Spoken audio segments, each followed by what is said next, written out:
Hi guys, what's up, what's up? Welcome to my YouTube channel, Beverly Layug.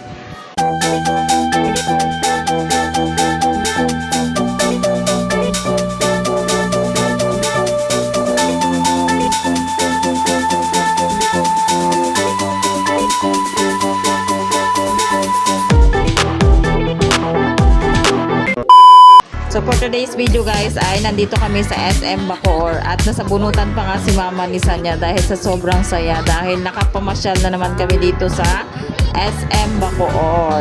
Awa talaga ako dyan kay Mama guys dahil iniinda talaga niya yung kanyang liig guys dahil nabigla talaga siya nung pagsabunot ni Sanya. So nandito nga pala kami guys sa labas ng Kidzona dahil gusto namin palaruin yung mga bata sa Kidzona. So ngayon lang namin guys napalaro ulit dito yung mga bata dahil ang mahal talaga ng entrance ng Kidzona compare sa ibang palaruan. Ulit naman kasi talaga yung entrance kahit mahal.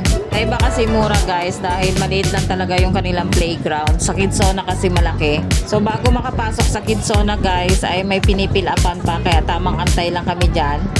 Habang yung mga bulinggit ay excited nang pumasok. Ayan na guys, for how many years at nakapasok na kami sa loob ng Kidzona. Ayan, si Sed at si Sanya hindi na magkanda o gaga kung saan sila pupunta dahil napakalaki talaga ng loob ng Kidzona.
Nakakatuwa talaga dyan si Sanya guys dahil hindi siya natatakot umakyat mag-isa dyan sa malaking slide.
Yung mukha mo siya. Yung mukha mo. Yan ang yung mukha mo. Ayan. Dito siya, no? Your hands. Dito sa amin. Ano yung hands mo?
Pasok na dali, pasok.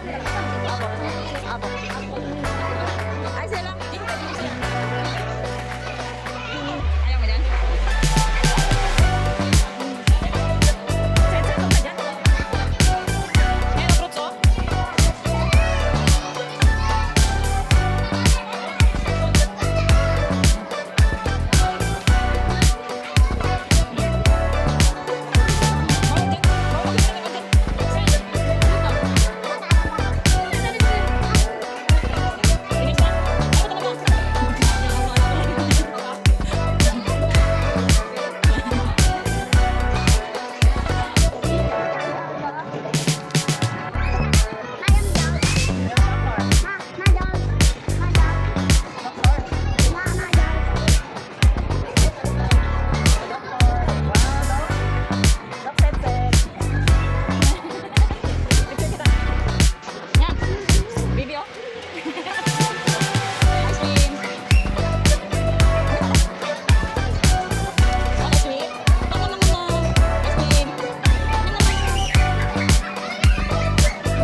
Natatawa ako kay Sed dyan guys dahil dinalahan niya ng merienda yung lola niya. Ang halata na ata na nagugutom na yung lola niya habang nag-aantay sa kanya.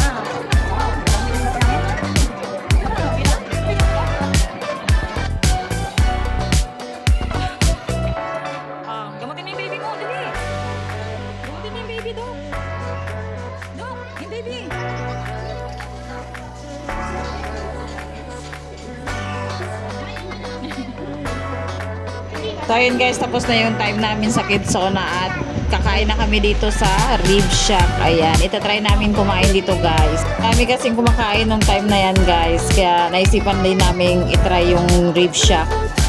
Nagpas muna kami sa Mang Inasal guys, sa paborito naming kainan. So ayan guys, dumating na rin yung aming in-order. Ayan, yung in-order namin guys parang Mang Inasal lang din. Ayan, yung kanilang pagkain guys ay parang pagkain lang din sa Mang Inasal. So ayan guys, yan nga pala guys yung aking in-order. Tinry ko yung kanilang spare ribs.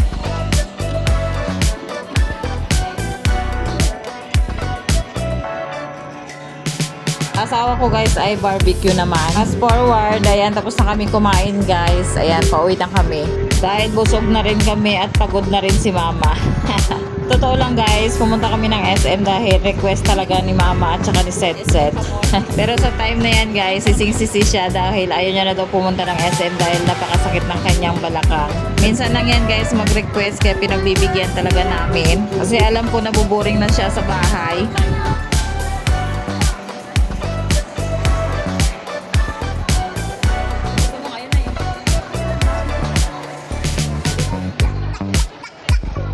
So, ayan ang happy ng aking baby girl dahil nakagala na naman. So, ayan guys, hanggang dito na lang aking video. Maraming salamat sa mga nanood. Like and subscribe. God bless. Like and subscribe. Thanks for watching.